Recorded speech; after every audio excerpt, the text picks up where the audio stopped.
Welcome to Staarcast, a show about tarot, divination, and all things mystical. Staarcast is a celebration of StarCon, the Southeastern Tarot Artist and Readers Conference. I'm Amy Mauser, and here's your host, Christiana Gaudet.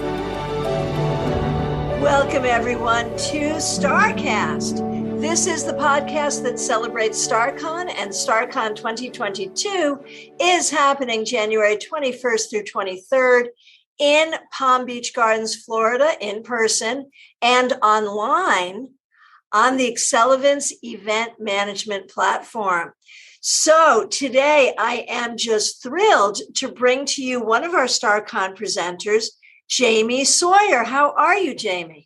I am so good. Thank you, Christiana, for having me be on your podcast and part of your lineup of amazing, amazing people. I'm really excited to be here. Thank you. Well, you certainly belong on that lineup. And I was sharing with you before we started recording, but I'll say it for everyone to hear. In picking I didn't pick the lineup for StarCon 2022. What basically happened was hordes of really qualified people reached out to me and said, can I? And I was just like, probably very lazily, like, yes, because they're all really good and they all fit the theme of StarCon, which really is honoring our tarot artists. I had just a couple of spots left that I didn't know what to do with. So I asked in our StarCon group on Facebook, StarCon community group, who would you like to see? Jamie Sawyer was right there, one of the people at the top of the list. So I'm happy to be able to deliver you to the people who have asked for you. And I was lucky to get to meet you at Newt's pre-COVID. So that's how you were on my radar. But you have such a fascinating story, and you are truly, truly a tarot artist. You are one of the tarot artists who you have a tarot practice in your life, but you do not read professionally. Is that right? That is correct. It's too much pressure. Like, I know that sounds so crazy, but I don't want that kind of responsibility. So for all of the people who I know, like yourself, that are professional tarot readers, I give you so much credit because I understand the weight that comes with reading for people. So I will do collective readings because I go, well, then you can take what you want, what resonates. And a lot of times I'll actually listen back to my own readings and be like, wow, I needed to hear that, but right. Yeah, no, I totally get that. Yes. Yeah. And that will even happen in a professional session where I'll be saying something to a client and there's like this little voice inside, physician, heal thyself. That's also a message for me.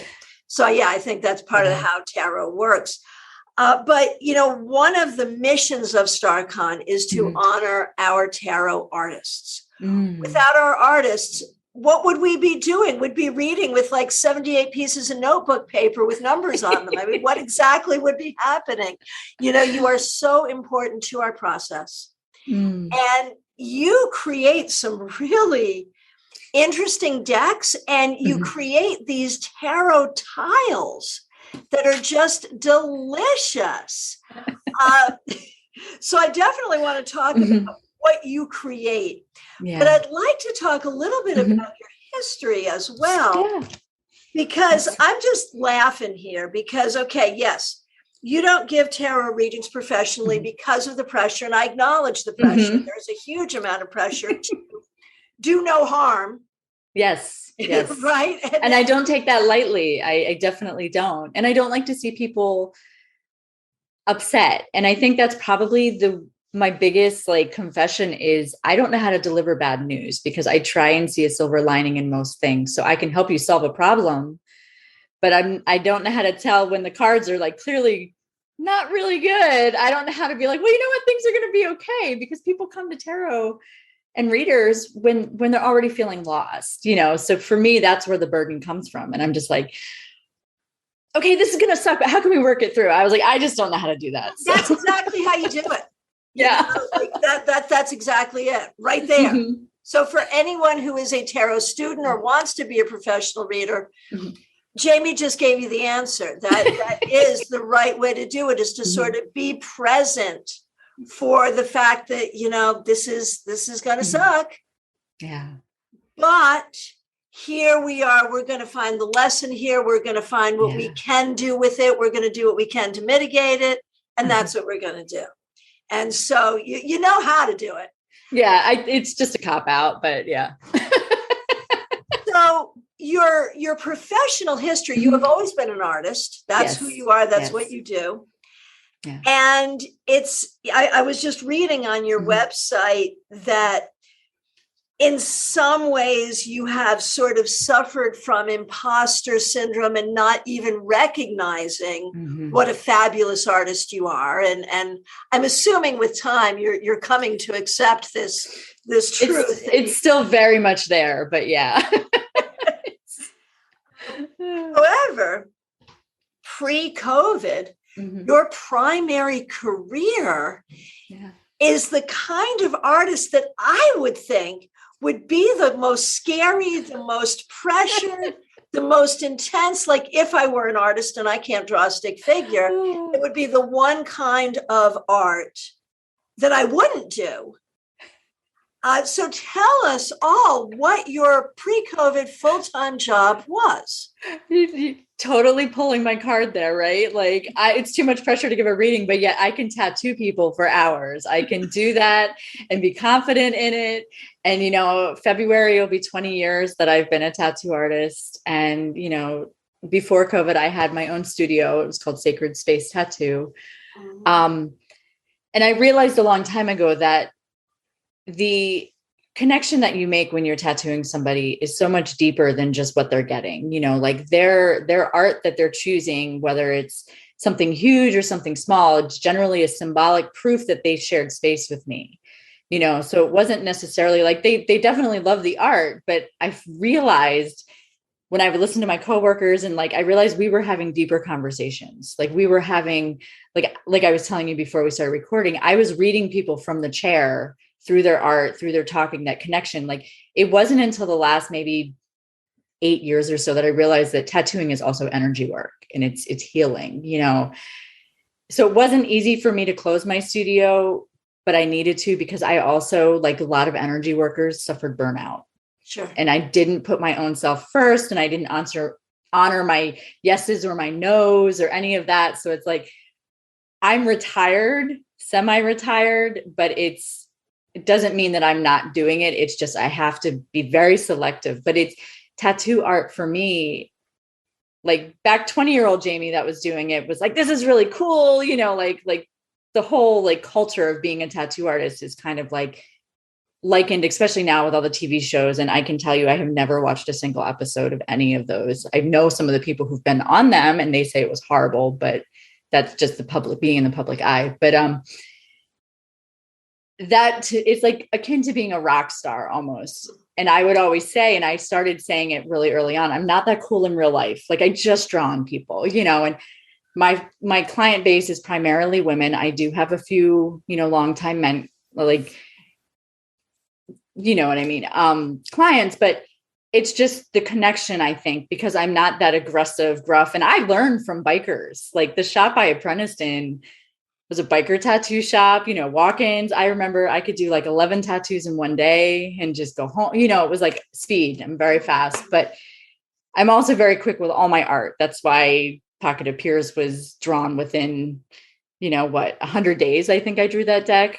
Sawyer's Path, I drew it within 2 weeks. It's just art is when I sit down to do art, that's what I'm doing, So yeah, being a tattoo artist is a huge responsibility, but because I'm so, it's second to breathing at this point for me, that it's easy, It's not that big. It's a responsibility, but it's not that big of a responsibility.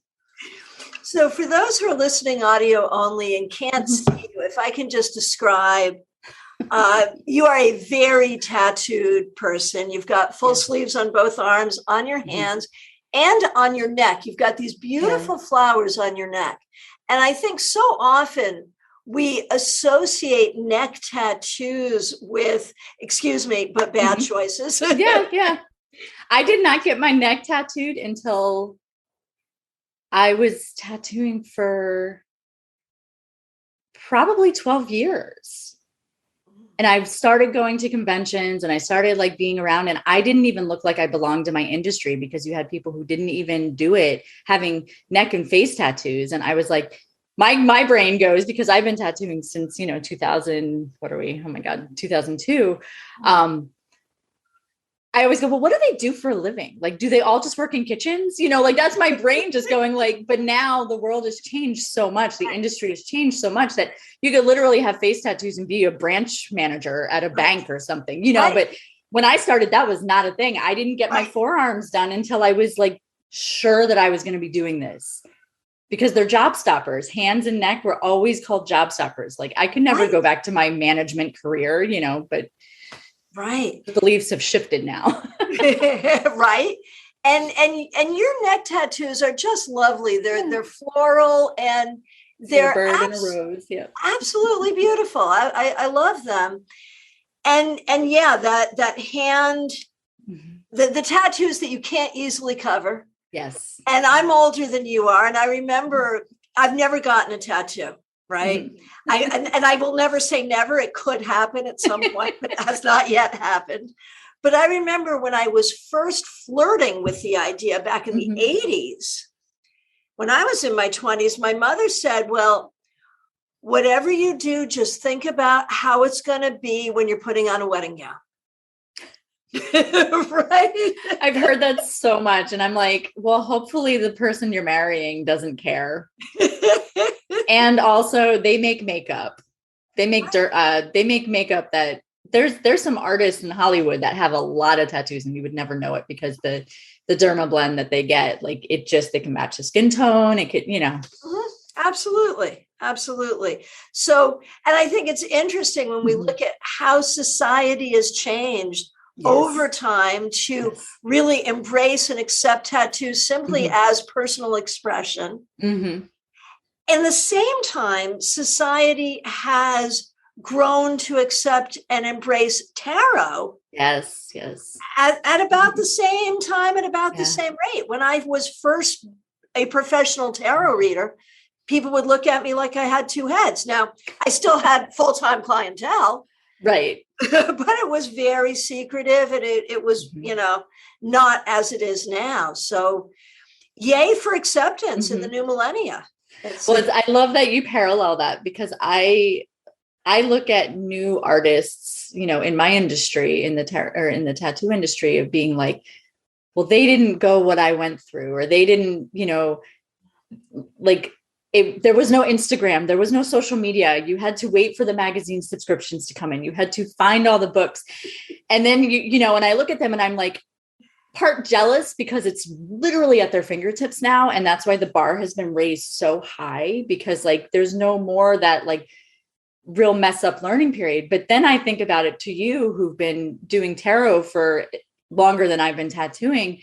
You must look at people like me who are newer in the industry being like, oh my God, to have all this, it's like, it's the same parallels. Cause that's where imposter syndrome comes for me. Cause I'm going, I'm a baby in this industry.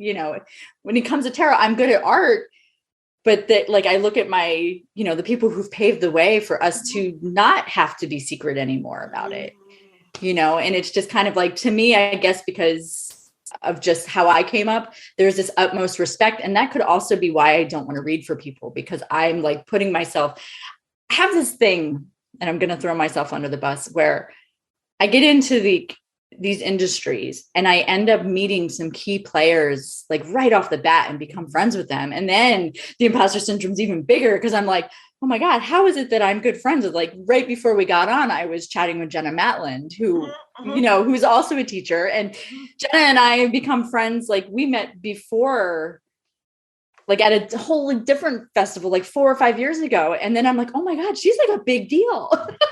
She is. And she's also going to be speaking at Staarcast 2022.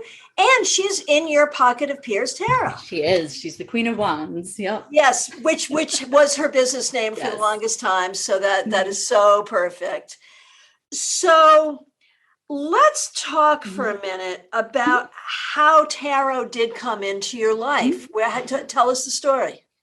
So tarot, I mean, Okay, so I've been tattooing for 20 years, but tarot entered my life probably in 2000 when my mother and I had gone, like she's up in Maine. And so we had taken a day trip down to Salem and Massachusetts because she's like an hour from there.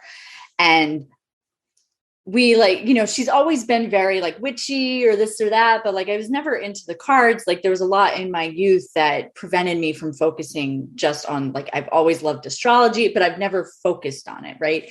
So I remember buying, like, I bought the Brian Froud Fairy Oracle there. And then I think my mom had gotten like a tarot deck and then we had gotten our Book of Shadows and we had done like a consecration and all this stuff. And I remember writing a spell for tattooing. And then I put my Book of Shadows away and forgot about it because life happens. And then like, I found it 17 years later and I was like, holy crap. Like, is this synchronistic or is it, so, but I've always had cards and art. Like, of course I'm going to think tarot is awesome. It's art. It's a collection of art, but I was so busy cultivating my tattoo career that I didn't allow for anything else to come into my, focus, I guess, at that time. So once I no longer had to like really work really hard at tattoo, it was like it was my business at that point. Tarot re-entered. I don't even remember how. It just was like, oh, I found this Morgan Greer deck that I've had forever. I think my mom had given it to me and I just started doing daily pulls. I started like sharing them on Instagram. I started, and this was probably about, my husband and I have been together for 9 years. So it was probably about like 8 years ago. Like crystals are always the gateway for me because shiny rocks. So like I started collecting more crystals and I started, like really diving into the metaphysical meanings of them. And then of course, tarot follows suit. And then I was like, I had a client ask me to do a tattoo that was a Two of Cups on her hand. So I did this real stylized version of the Two of Cups. It was based off of her drawing. It was like some symbols in it, that were very important to her. So we had the two chalices and then we had like a star in there, but it was like I think the 7-pointed star. And I remember going home that night and being like, that was so fun. I wonder what it would look like to draw the Queen of Swords in my tattoo style, as if I wanted to do this. So I drew her, like, that's why my Sawyer's Path Queen of Swords has a lady head coming out of a rose. And she's wearing a crown with a sword. And, that to me, it was like, okay, well, this is the symbols of the woman looking very, in my deck, she's looking straight forward, kind of like a mini justice card. And I'm looking at it as I would love to tattoo her, because lady heads coming out of flowers is a thing in the tattoo culture. It really is. And then I was like, okay, so that's the Queen of Swords. What about the Queen of Cups? Well, obviously a mermaid. We're going to do a sunken ship in the water, all this. So then I was like, I drew all 4 queens. And then I realized that I started a tarot deck. I love it. Oh, that's beautiful. So that was kind of like the big immersion point, And that was your first deck, the Sawyer's Path. Yes. And that deck is still available? It is currently on the Pacific coming to me. We did a final farewell tour Kickstarter back in September, and I do have about 200 extra copies coming. So it will be available, but it's a box set. So it has the color version with my red pencil sketches. So they're two different, it's, oh my gosh, math, 156 cards. 78. I'm like, carry the Y. So it's a box set that has Sawyer's Path and the Tarot 33-6, which is actually, I call the prelude to Sawyer's Path because it was all my red pencil sketches of that. But they read completely different, which is kind of strange that you can have similar images being so different. But it's like my hesitation marks, my sketch lines, like you get like a glimpse into my drawing process. That I guess is fabulous. And collectors, these are going to be super, super valuable. So there's only 500 of them. Yeah. Yeah. So. Maybe right now you should let us know your website so people can know how to get in line. It's very easy. I do, like, I've had people ask about it because they'll go to the Kickstarter and see that the Kickstarter is done. But JamieSawyer336.com is my website. And if you sign up for the newsletter, I've promised my newsletter subscribers that they will know first when they will be listed in the shop, because like after pre-orders stress me out. So I don't do pre-orders. So as soon as we've shipped out all the Kickstarter rewards, they will just be in the shop, but the newsletter, people will know that first. So perfect. So tell us about the tiles. Yes. So I have this thing where I'm very hands-on. I'm very tactile. I just need something like, I don't know if it's fidgeting or if it's just, it's also, as a creative person, anything that I get into, I'm like, oh, how can I apply this to what I am doing now? Right. So I've dabbled with resin art for years. I used to make organite. I used to make jewelry. Like resin, at least 10 years I've been playing with resin, maybe more. I think my first fascination was like seeing like jewelry that had like sprinkles in it, like the little rings with sprinkles, like candy sprinkles. I was like, how do they do that? I need to figure this out. So I was playing with resin, and then I was also doing my Lenormand deck at that time. And I remember like when I was doing the Lenormand deck, I'm like, okay, so these cards are meant to be read all at once. I still have never mastered the Grand Tableau, but I know a lot about Lenormand, but I know Lenormand, how I use it within my own practice. Right. So I was playing with resin, and then I was like, oh, wouldn't it be really neat if I could just make a Grand Tableau that didn't have to take up a whole table? Cause that's why Lenormand cards are usually smaller so that you can take up a limited space. So I was playing with resin, and I was making these charms based off of my tarot deck images. Like I was making pendants that were wire wrapped, but they were also resin coated, and there was tons of bubbles, and it was fun, but it was just like when I wasn't working, I needed something to kind of keep my creativity flowing. And this is what I would do at home when I wasn't, tattooing. And so I was like, okay, well, if I can make these one pendants with my tarot images in it, why couldn't I'm going to do 36 Lenormand, because it was way easier to commit to 36 than to 78. Right. And I only had molds. Like this was way before. Right now I could go on Amazon and buy resin molds. And like, I look at them and it goes back to I learned how to make my own molds. I learned how to do all this stuff before I finally settled on what we're doing now. It was so much trial and error. It's so much troubleshooting. But when I made these little resin creations of the Lenormand tiles, it's like, oh my God, this is so much fun, And then I had tried a few different types. And then I was like, okay, well, I'll do 22. I'll do the major arcana, because that I can commit to, because again, it's not how we do them today. Like I was literally only doing like 6 at a time. So it took me a long time to make them because I only had so many molds. So then I did a full set of tarot, and I was like, I need to figure out how to be able to do this easier, because I'm the kind of person when I do something, I want to keep doing it. Like I want to give my mom a set. I want to give my friend a set. I want, like this is how it is. And so then I was talking with a friend of mine who's a client, and he's really into board games. And we were like, I was asking him, I was like, is there anything that exists? Like, how can I get a factory to do this for me? He's like, Jamie, I've never seen anything like that.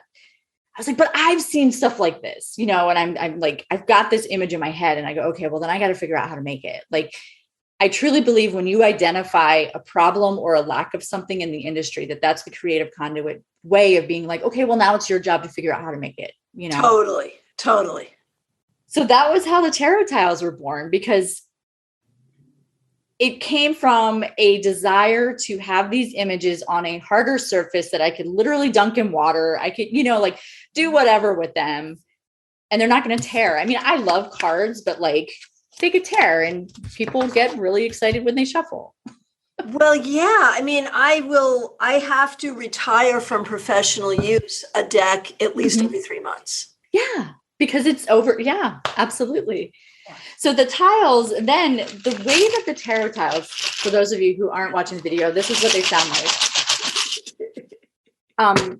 They also became something because at that time I was doing pyrography, which is wood burning.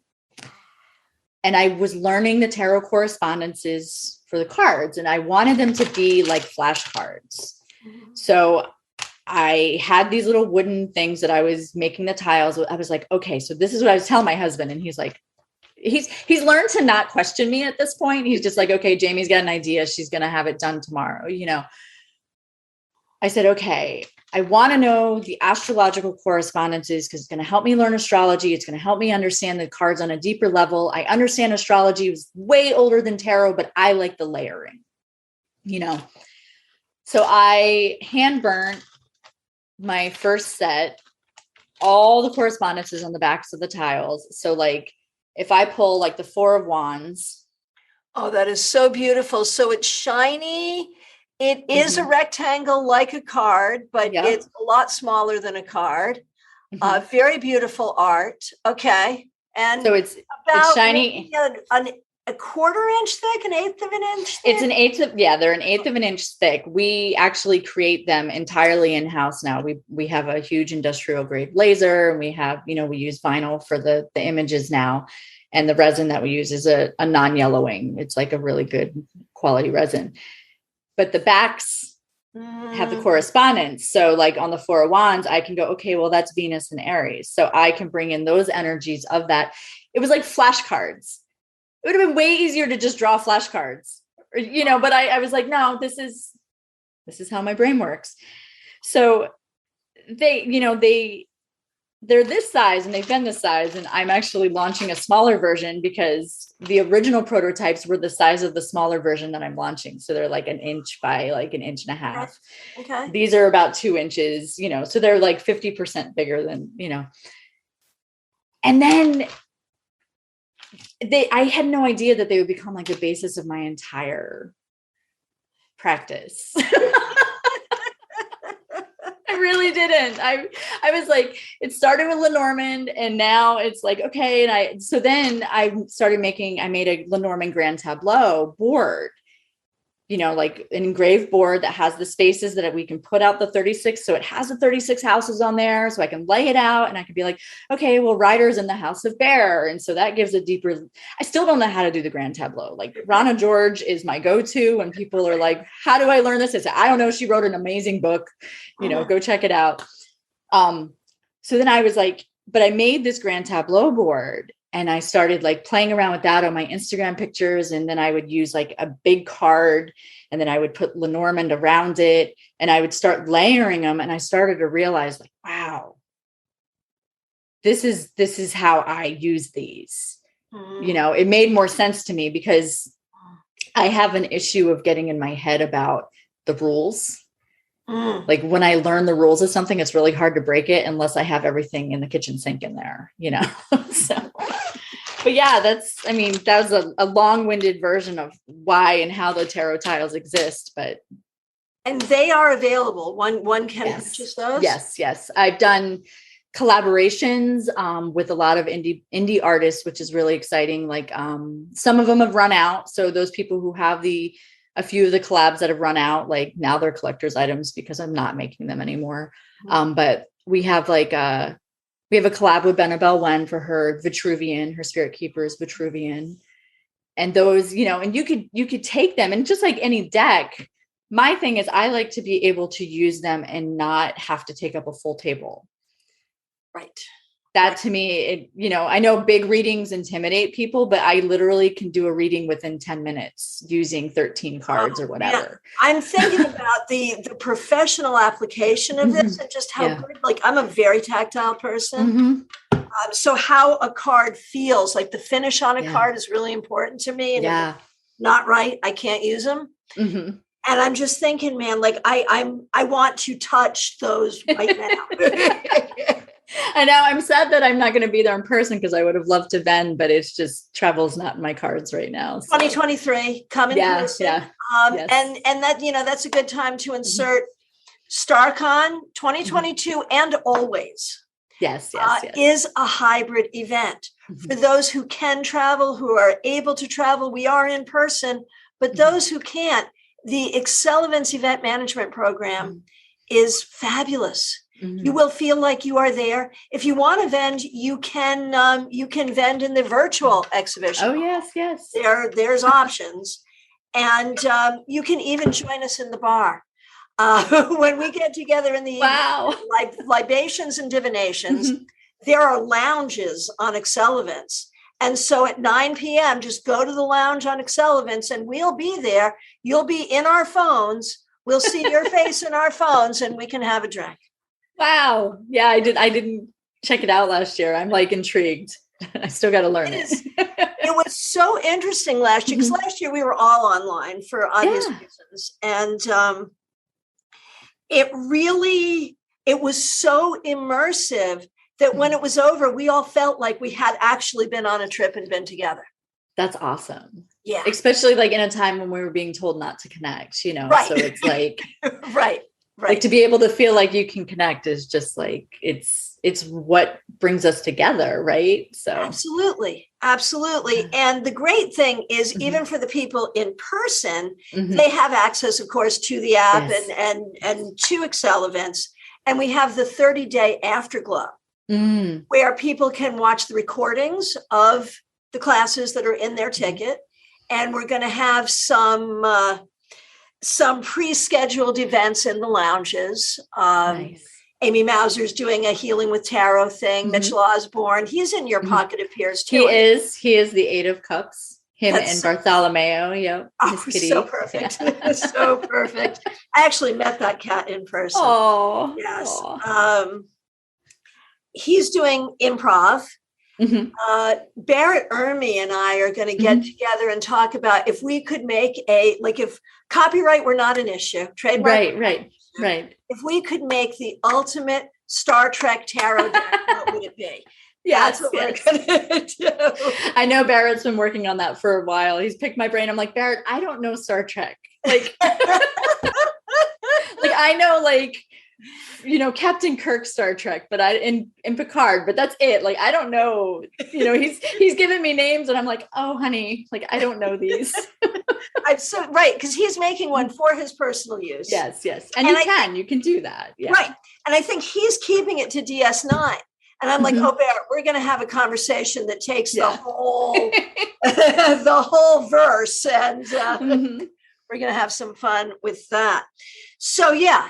And so I'm sad that I won't get to see you in 3D, but we are so excited to see you at StarCon. And that's really the point. So for people who are still not sure how they want to attend, either option is great, and each will have its pluses and minuses as with you can sit in your pajamas with me and we'll get creative together. Perfect. Can you give us a sneak peek of what you're going to be doing with us at StarCon 2022?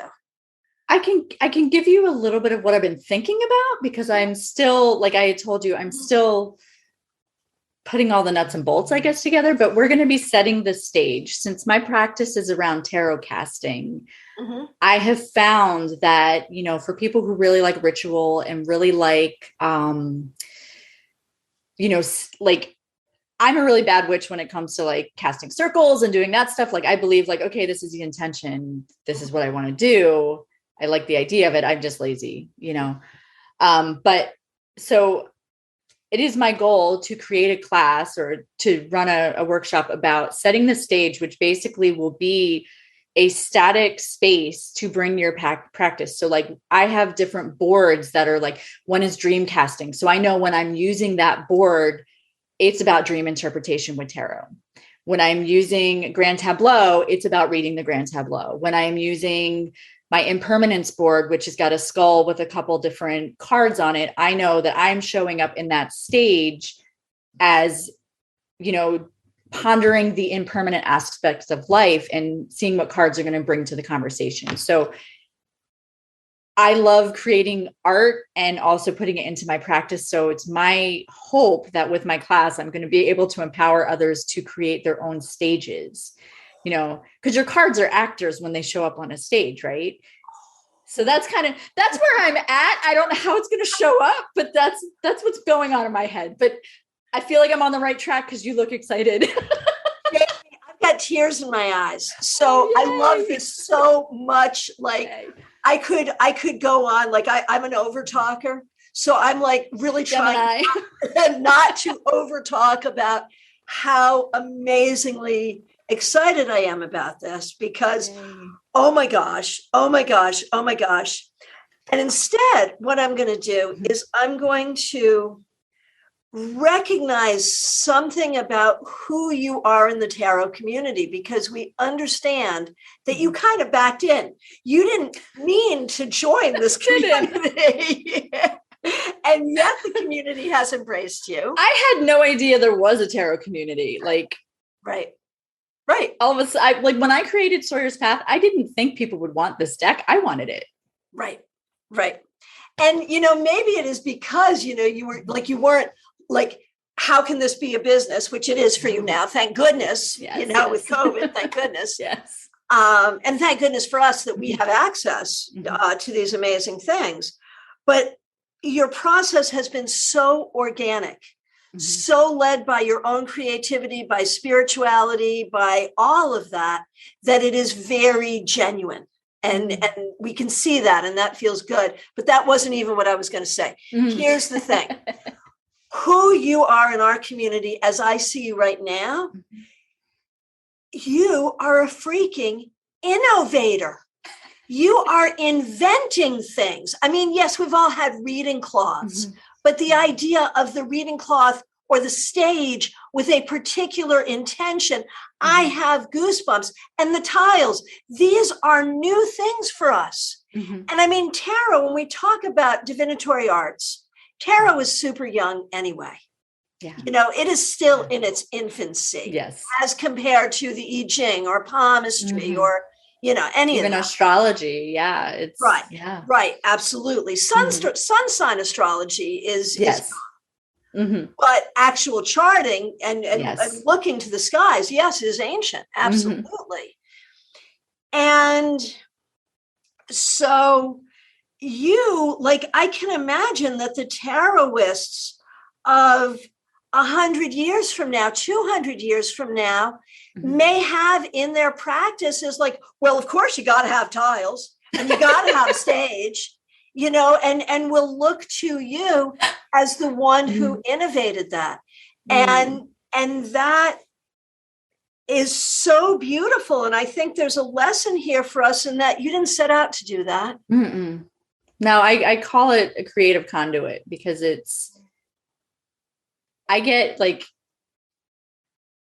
my heart is swelling as you're saying all this, because it's hard for me to be the center of that affection, because it's just something that comes very naturally. It's very easy for me to create. And then I get, well, how do I teach somebody something that I've literally spent my whole life doing? How do I make this easy to understand? And it's just because it wasn't my main goal. When people, like I said, I was doing tattoos every day, and that's what paid my bills. So this is just exciting. This was my side thing, but it's brought me so many amazing people and friends that I can't imagine my life without at this point. And I'm the lines they blended. They didn't, it was just okay, this is where I'm at. Okay.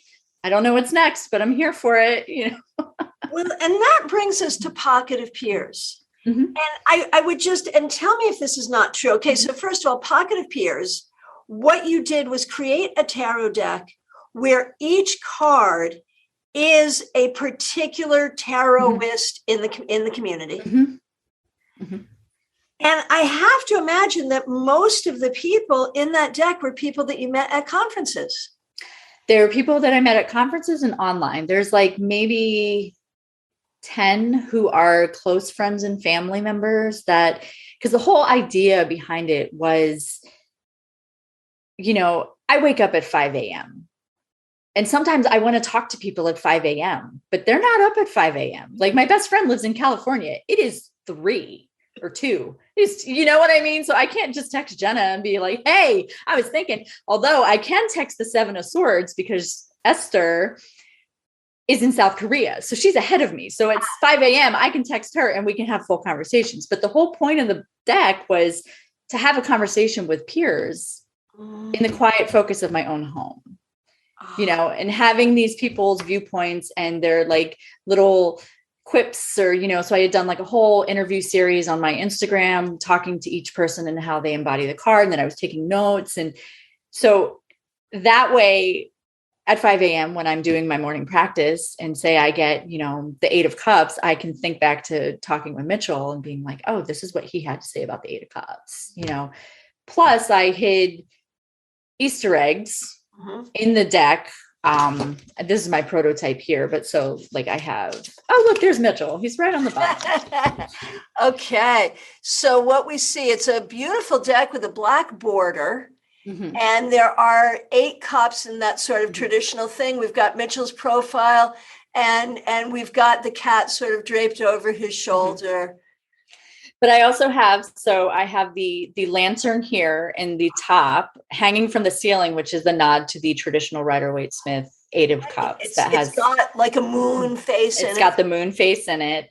The background that is around Mitchell's face and Bartholomew is the hill and the nod to water in the hill as the figure is walking away in the 8 of cups. So this, him looking off into the distance, is very mirroring of the, so it was, you don't need to know the people in the deck to work with the deck. Right. That was also very important. So there are like Easter eggs throughout the whole thing. So like in Teresa's card, so I have Teresa Reed with as the 2 of cups.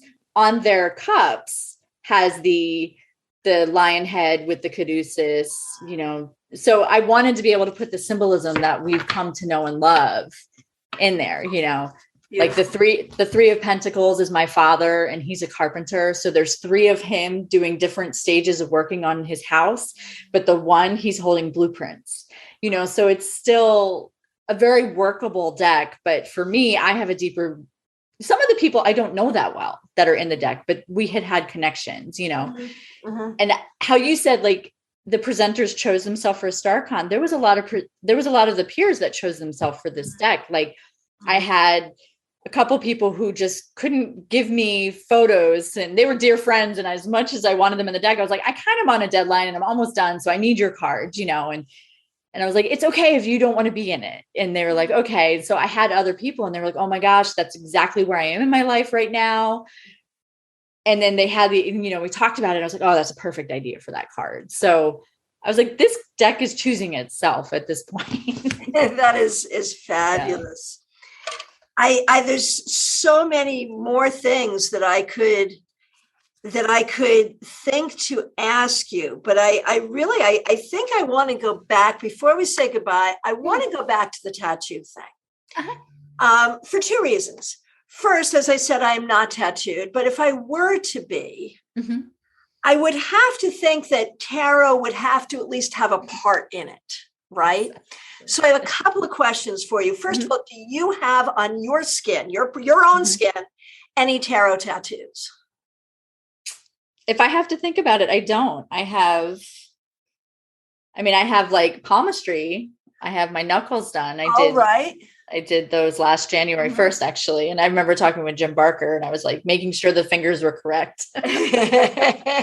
He's like, yes, but I don't have, I have like witchy style tattoos. I did one on my wrist for my mother's 50th birthday, I think it was. And it's a cauldron with some filigree around it. And then it has her name reduced down into runes. And I remember showing it to her. She's like, so you got a tattoo for my birthday. I was like, yeah, don't you like it? This is my mom tattoo. That's funny. My son got a tattoo for me on his own. I totally get that. And over the course, now you had said that doing a tarot tattoo for someone was kind of what set you on this path. Yes, so we're very grateful to that individual. Over the course of your career, did you do a lot of tarot tattoos? I have. I've done, I don't know if I posted it on my blog, but I think I did a newsletter a while back about some of the compilations. And I've done a couple 3 of Swords, a couple Towers, Strength. I've done the 9 of Wands for my deck. I've done the Queen of Cups for my deck. And then, I've done quite a few, and it's definitely a subject matter I really enjoy tattooing because I like to know why. Like when the person was getting the Tower, I'm like, why would you get the Tower? And they said that it was such a pivotal turning point in their life that it just reminded her that every single time, like when things are bad, it doesn't mean it's the end of things. So it was like more of a reminder that things can go wrong. They will go wrong. Like we're human. Like our whole existence is going to constantly give us ups and downs. but there's always going to be like the star after the tower. So it was like claiming of the tower. And I was just like, okay, I could get that. I could get behind that. I love it. I love it. Absolutely. And, when we look at these now 2 careers that you have, I mean, you are very solidly a tattoo artist and also very solidly a tarot artist and creator, there's no going back on that.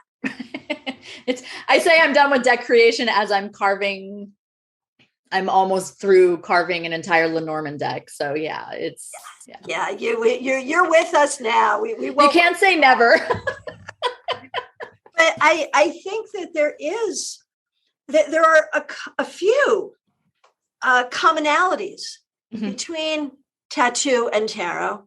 Yes. One is they kind of both come out of counterculture. 2 is they kind of have their own culture. But 3 is they create a real permanence for people. Tattoo is a permanent thing on the skin. Yeah. And tarot, as we study it, as we read for others, as others read for us, as we read for ourselves, it creates permanent change within us. Yeah. And I'm just so grateful that you will be with us for StarCon 2022 to help create change in our tarot practice. Yay. I'm so thrilled to be there.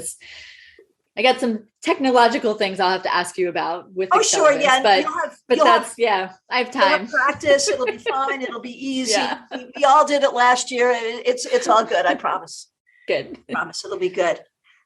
Jamie Sawyer, thank you so much for being a guest here on Staarcast. We will look forward to seeing you at StarCon 2022. Thank you. I look forward to it. Thank you so much. Thanks for joining us for Staarcast.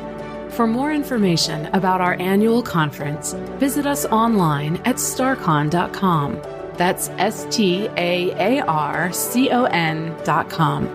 We are looking forward to seeing you in January.